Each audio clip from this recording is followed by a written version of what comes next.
The department has been producing the Australian Innovation System Report this is its 8th edition, so I guess it must have first come out in 2010, in response to a recommendation that was in the Cutler report on Venturous Australia.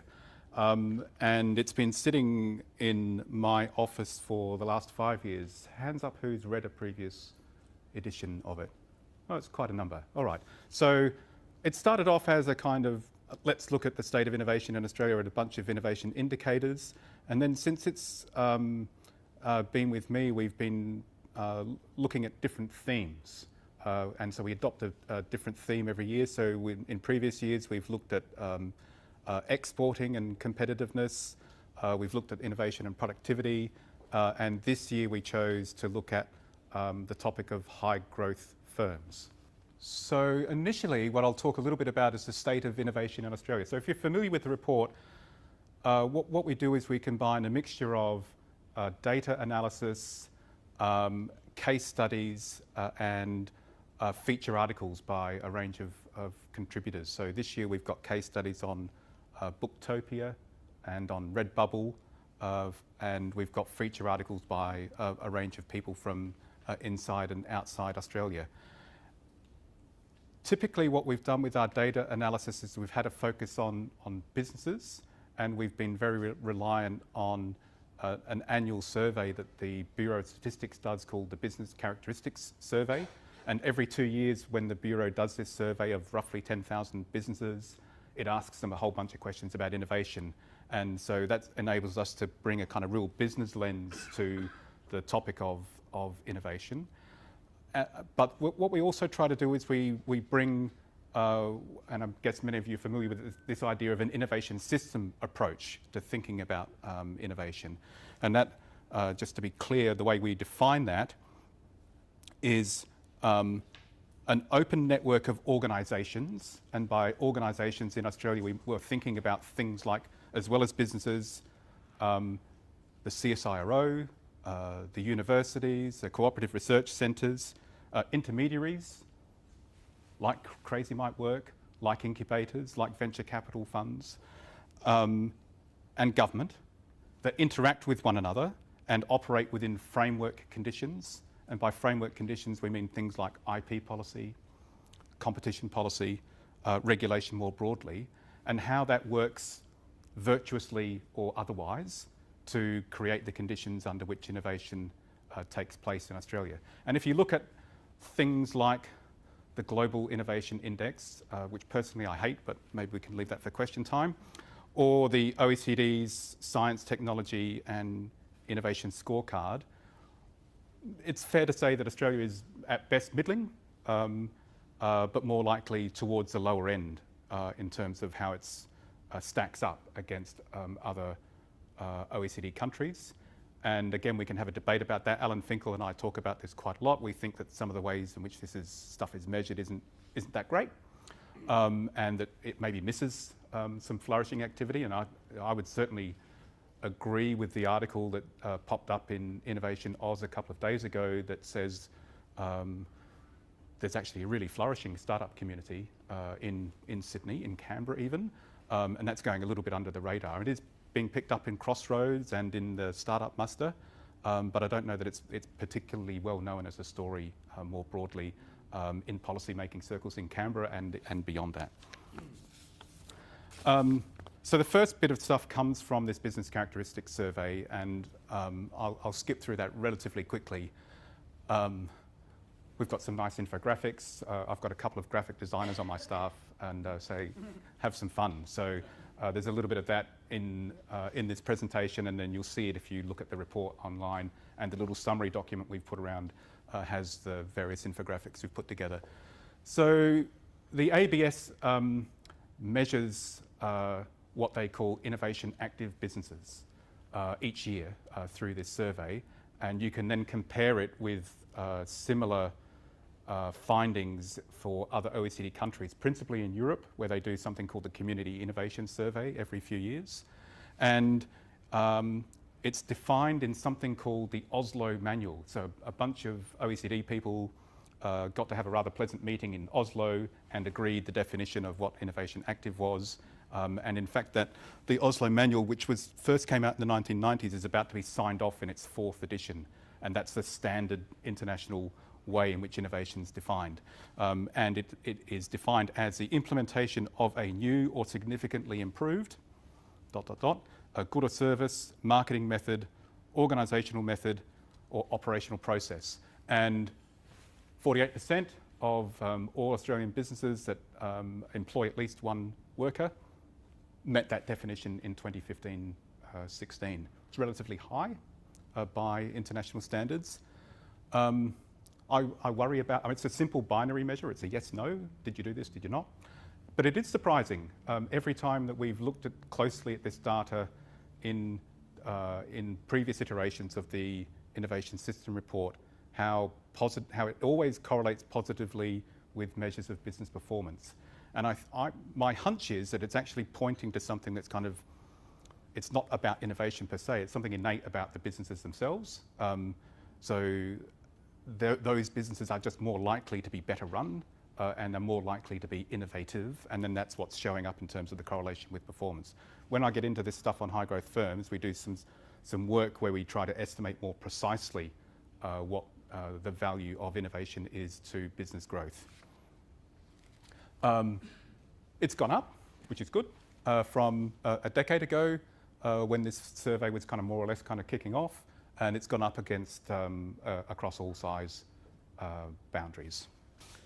One of the things that comes out very strongly every time this survey is run, the results actually don't change that much from year to year, is that when we're talking about innovation done by Australian businesses, it's primarily businesses that are taking innovations that have been introduced elsewhere in the world and bringing them into the Australian market.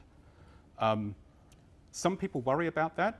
I've got to say, I don't worry about it that much. I think from an economist's perspective, what you care about is how fast innovations diffuse throughout your economy and are picked up by businesses in the broad. Of course, you want some companies to be world leaders and be introducing new to the world innovation, but it's simply not realistic to believe that Australian businesses are going to be able to consistently beat businesses in the US, in the European Union, and indeed in increasingly, I guess we're going to see China. So there'll be some areas where we do really well, but we do want our businesses to be able to pick up innovations that are introduced elsewhere and bring them quickly into the Australian economy. Okay, let me go into high growth firms. And before I do that, I'm going to just spend 1 minute telling you about a new data source that we've started to use in our research and analytical work in the last couple of years. So the Bureau of Statistics has been using for about 10 or 12 years, it's been receiving information from the tax office, from the business quarterly activity statement, and from the annual company income tax records to help it work out what the size of the Australian economy is in different sectors of the economy and how fast it's growing. So that's what we call the national accounts. What it wasn't doing with that data, even though they're sourcing it from, it's based on individual businesses, was they weren't joining it up and creating it into a data set which tracks the performance of every business from year to year. So we gave them a surprisingly modest amount of money 3 years ago and paid for them to create that. And then we've now been using that for analytical purposes. So it's done under very kind of secure arrangements. So OMA, we have a master MOU with the Bureau and then a project level MOU, and OMA can go and work in Bureau of Statistics premises, and he's not allowed to talk about what he's done or take any findings out of the ABS until it's been vetted by staff in the ABS to ensure that there's no breach of confidentiality and yada, yada, yada. But what we've done here is we've created a national asset for the country. So it was introduced in, the data goes back to the year 2000, 2001 when the GST was introduced and the ABN came into force. And its spine is a business register and the company tax records, but you can join it together with any other data set that has the ABN as an organising basis. So part of the work we've done here is we've joined it together with the business characteristics survey. Part of the work here is that we've joined it together with the business R&D survey that the ABS does every 2 years. And part of the work that we've been doing in the department is joining together our program data on businesses that participate in things like the Entrepreneurs Program or Accelerating Commercialisation or the R&D tax incentive. That can all be integrated in there, and we've done some really cool things. So we published a paper a couple of weeks ago, one of our staff research papers on the dynamics of entrepreneurship, which looks at the rate of new business formation in Australia and how much they contribute to job growth. And that's a terrific piece of work. Go and look it up on our website by Sasan Bakhtiari. We've done another piece of work that was published earlier this year, which looks at the performance of businesses that export compared to businesses that don't. And after you control for all these possible other factors, we find that businesses that export have higher levels of labour productivity and pay higher wages to their staff than businesses that don't. That's a really important piece of work if you're thinking about arguments around kind of free trade and globalisation. And then we've also done some interesting work on programs where we're trying to estimate whether these programs actually work in delivering what the government wants them to do. But what we've done here is we've used them to analyse high growth firms. So there's a bunch of work that's been done across OECD countries around this phenomenon of high growth firms. Why do we care about them? It's almost tautological to say this, but high growth firms contribute, they punch above their weight to the economy. But we want to know how many are there? How much do they punch above their weight? In what sectors are they found? Are they increasing in number or decreasing in number? And what do we know about what creates them? So that was the kind of motivation for doing this work. The definition that we use is up there. What it effectively does is it excludes micro businesses. And the reason why is, if you just kind of want to think about it, if you've got a business that starts with 1 employee and a year later it has 2, a year later it has 3, a year later it has 4, it would meet the definition of growing its employment by 20% a year for 3 years running. Is that a high growth firm? We said no. So the OECD uses 10 employees as a cutoff, and we used 5 as a cutoff. So some findings. So this cool little infographic, data visualization, looks at the number of businesses by size that we categorise that meet our definition of high growth. And we use 2 different ways of looking at this. One is based on turnover. Does your sales grow 20% year on year for 3 years running? And the other one is employment, broken up by size bands. And then we see how much they contribute to the economy. So the large businesses, which I guess might be good news for BCA members that are high growth, are contributing an enormous amount to turnover growth and value-added growth in the economy and employment growth. So those numbers, we don't have them there, it's about 0.5% of all businesses in Australia are large in the sense that they have 200 or more employees, and that of the economic contribution of the 120,000 firms that are bigger than 5, they're adding 43% of sales growth and 40% of value-added growth and a quarter of all employment growth. If we stand back and disregard the size thing, roughly you're looking at an order of magnitude contribution of about 5 to 1. So there's about 9 or 10% of businesses that meet the definition of employment high growth firm, and they're contributing almost half of all the employment growth of the businesses with 5 or more employees, and about 15% that meet the definition of a turnover high growth firm, and they're contributing about 2/3 of the growth in value added in the economy. So something of the order of about 5 to 1, the ratio of these businesses' contribution to the economy. So that's, I would think, that's incredibly large. And I quite like this. I've done a little op-ed piece, and I think we'll send around a link to you later. So everyone's heard of the Fast 100.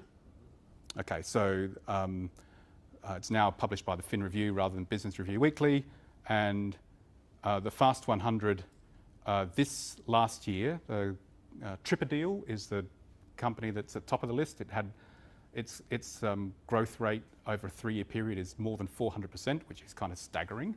But to get into 100th spot, it was 24%, which isn't actually that much higher than our 20% definition. So 24%, and they said that's the fastest 100 in Australia. And I'm saying to them, well, there must be a hell of a lot of people who aren't filling in the form, or they're too busy, because we reckon there's at least 10,000 out of that 120,000 businesses that over some period in the last decade, in the course of their trajectory, they meet the criteria for a high growth firm. In fact, we're saying it's every year, isn't it? There's roughly, in any given year, you can identify at least 10,000 businesses in Australia out of the roughly 120,000 that have 5 or more employees that qualify as high growth. And that means, because there's actually quite a lot of them, they're found across all industries. We're not talking about digital startups, your Atlassians and what have you. Of course, those ones are in there, but they're actually found across all sectors of the economy. They're found across all age groups and all size bands. And that's both kind of interesting to know. I think it's important to know. It's heartening to know, I think. But it does actually make it rather difficult to work out where they are. And based on the work we've done and the literature we've read, our view is, and probably still persists, that if you were to take a random sample of businesses that had, at least 5 employees in any given year, and said which of these are likely to be high growth and which are not, you're probably not going to be able to answer that question. We've got a case study written up in there by Data61, where they've used a whole bunch of different data sets to say, can we predict on the basis of just looking at these data sets which businesses will be high growth and which will not? And their argument is that they can do that on the basis of looking at the uptake of different digital technologies. It's an interesting piece of work. It's a kind of pilot project at the moment. The economist in me would say you can do predictions within sample. Once you go out of your sample period, it's a lot harder to meet that test. And I'm kind of interested but slightly skeptical about the Data61 work. But I think the other reason that we're skeptical about this is that the half-life of high growth firms is not very long. Once they've satisfied that criteria of 20% year-on-year growth for 3 years, year 4, half of them are no longer high growth. Year 5, 2/3 of them are no longer high growth. Year 6, 3/4 of them are no longer high growth. So you can see that downward trajectory there. The other interesting thing which you see here, which again interests me more from a macroeconomic perspective, is that you can see the effect of the global financial crisis here and the general slowdown in the Australian economy, because the 2005 cohort has a longer half-life period than the 2009 cohort and the 2011 cohort. So the fall away has been bigger post-GFC than it was pre-GFC. And we find that in 2 other ways, which I'm going to talk about in these next 2 slides. So if you were pre the global financial crisis, in almost all years prior to that, except when we were having recessions, Australia's GDP has a 3-point-something number. Sometimes it has a 4-point-something number. It usually has a 3-point-something number. Since 2008, it's been 2-point-something. for every year except one, and this year it's 2.8%, the numbers that came out earlier in the week. So we haven't hit that 3% mark consistently since the global financial crisis. And that correlates with a decline in the incidence of high growth firms in the economy. And we don't know which way the causality runs. So we don't know whether, if the macroeconomy is performing strongly, does it create the conditions under which more high growth firms come into being?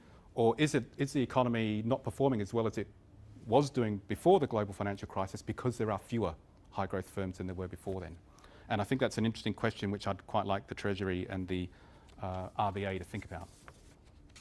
It's also the case that the level of revenue the revenue growth has slowed compared to what it was before the global financial crisis. So it's fallen every year from 68% in 2006 down to 38% in 2013. And it's also fallen for non-high growth firms. We are in Australia slightly performing better than the OECD for what that's worth in the proportion of businesses which are high growth. This is one of the indicators that the Innovation and Science Australia Board are now using for their own kind of scorecard looking at Australia's innovation performance.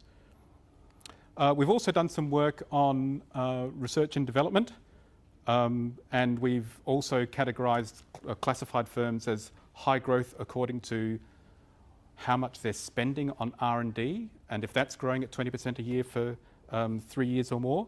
And what we show here is which industries are the most prominent there. It does often surprise people that manufacturing, it doesn't particularly surprise me, but manufacturing is the most R&D intensive of all Australian industries. But you can see it's declining there as a share. And similarly here where we're looking at expenditure levels in different industries. So this is I think this is a worrying trend for Australia. So the Bureau of Statistics estimates that there's been a 12% fall in real terms between the last time they measured R&D in 2013-14 and the most recent time, 2015-16. And as a share of GDP, business expenditure on R&D peaked in 2007 and 8 and has been declining pretty sharply ever since. And if we think about the conditions for growth in a 21st century economy, you don't really want your R&D expenditure to be going backwards, and that's what it's doing. That's partly to do with the mining boom coming off, and you can see mining here declining quite a bit, and there's also been a decline in the size of the manufacturing sector in Australia. This is a short graph. It's based on a fancy piece of work that OMA's done, which will be coming out as a staff research paper. And this is where we've joined together data from the ABS's R&D survey into BLADE. I'm not going to go into the fancy econometrics of it here. What it's telling you is that the more businesses spend on R&D, they get a positive return on average. Their turnover rises, but they get much greater returns if they're high growth firms spending more on R&D than if they're slow growth firms spending more on R&D. Roughly 13 times if they're at the 90th percentile relative to the median. That's why you get that S-curve. So for the high growth firms that are investing in R&D, they're getting huge returns from it. We also have tried to look in a kind of very precise statistically causal way at the association between innovation and high growth firms. And here what we've done is we've integrated the data from the business characteristics survey into BLADE. So the business characteristics survey is where we identify the innovation activities of businesses, and then we measure how that relates to growth. Again, this is a separate staff research paper which OMA's done, will be coming out pretty soon. And so what we're trying to do here is to say, if you control for all of the other factors that might be associated with growth that we can observe, we don't observe all of them, but the ones that we do observe, what is the additional contribution that innovation makes to business growth? If it's got 3 asterisks above it, it means that we're very, very confident about the result. If it's got 2, it means we're reasonably confident. If it's got 1, it means we're mildly confident. If it doesn't have any, it means we're not confident. So Businesses that invest in goods and services innovation grow faster than businesses that don't, irrespective of whether they're a high growth firm or not, but the high growth firm gets a bigger return. That's the one kind of key finding that comes out of that. The other one that we've done is we've said businesses that have a strategic focus on innovation outgrow businesses that don't, after you control for all these other factors, by 10% in the subsequent year. Last slide. So I've kept the time. Okay. What does it mean for, from a policy perspective? So it's very seductive, I've got to say. This is very seductive for governments to go, hey, there's these businesses that outperform their weight by at least 5 times in aggregate. How do we get more of them? And we've said, well, they're actually pretty hard to identify. Let's see where Data 61 get to. And the half-life is pretty short. So should governments be in the business of trying to, we've always had an argument about it's not a good idea for government to pick winners when it comes to industry. Is it a good idea for government to pick winners when it comes to individual firms? And we're saying you'd want to be pretty cautious there. And you probably want to be paying attention more to what we call the framework conditions, to your IP law, to your venture capital funds, your access to finance, to competition policy, as the underlying conditions which are likely to encourage all businesses to reach their growth potential. I do think there's an issue. I was talking separately with Paul earlier. There's some separate work which we've done this year on mid-sized businesses. So when people talk about SMEs, there's a good argument to be made that the M is missing from SMEs, that the focus is always on the S. And we've done some work using Blade which shows that amongst middle-sized businesses, they are 10 times more likely to shrink back to being a small business than they are to grow to being a large business. And I think there is an agenda around how do we identify these mid-sized businesses and help them to scale up and not to shrink. You can find all of our stuff, industry.gov.au/OCE, and you can subscribe to our reports and you can follow the Twitter feed. Thank you very much.